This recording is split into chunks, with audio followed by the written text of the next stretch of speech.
Viewers, মাঝে মধ্যে আমি নিজেই কনফিউজ হয়ে যাচ্ছি আসলে আমি বাংলাদেশে রয়েছি নাকি সৌদি আরবে রয়েছি।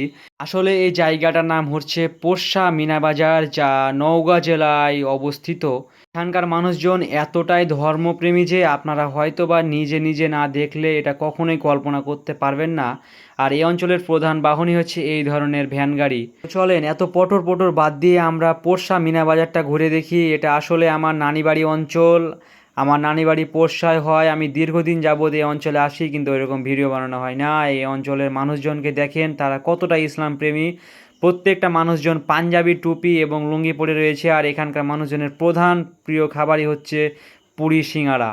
তো আমরাও পুরি সিঙ্গারা খাওয়ার জন্য এই মামার দোকানে আসলাম। মামা অনেক ভালো। মামাকে আমার নানার নাম বলতে মামা আমাদের জন্য স্পেশাল করে পুরি বানিয়ে দিল। তারপর পুরি খাওয়া দাওয়া করে বাইরেই আসতে দেখি বেশ কয়েকটা মামা দাঁড়িয়ে আছে। তাদের সাথে সৌজন্য সাক্ষাৎ করার পর আমরা এগোচ্ছি সামনের দিকে। আর সামনের দিকে যাইতেই দেখি পোরশার সেই বিখ্যাত চানাচুর ভাজা, যা মা চানাচুর ভাজা নামে বিখ্যাত। ধরনের চানাচুরগুলো এই অঞ্চলের মানুষজনের কেমন লাগে আমি সেটা বলতে পারবো না, কিন্তু স্পেশালি এটা আমার এত লেভেলের পছন্দ যা আমি তোমাদের বলে বোঝাতে পারবো না। তো ভিউয়ার্স, দেখা হচ্ছে পরবর্তী